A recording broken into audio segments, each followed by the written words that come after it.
All of the authors were able to push through whatever barriers they had and write really openly and honestly about their deepest struggles.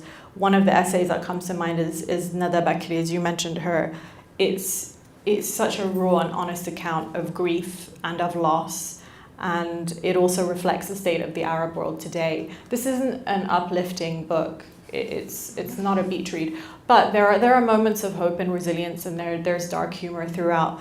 But I was surprised by certain details that just shook me. There's another detail, Asma Al-Ghul, she's a Palestinian journalist. She says at some point that she'd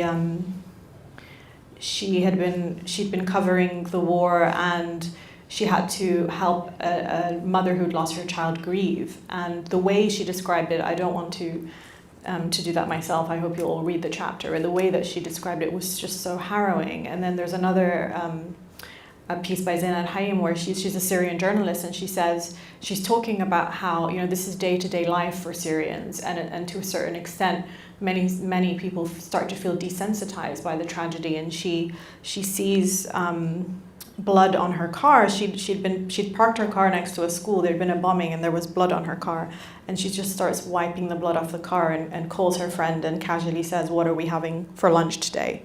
And I was surprised by, firstly, the bravery, the extent to which the women were sharing those details and being so honest about them, and then how I reacted to them myself, which is that I got incredibly emotional. It was I cried a lot when I was both editing and then reading and rereading and rereading.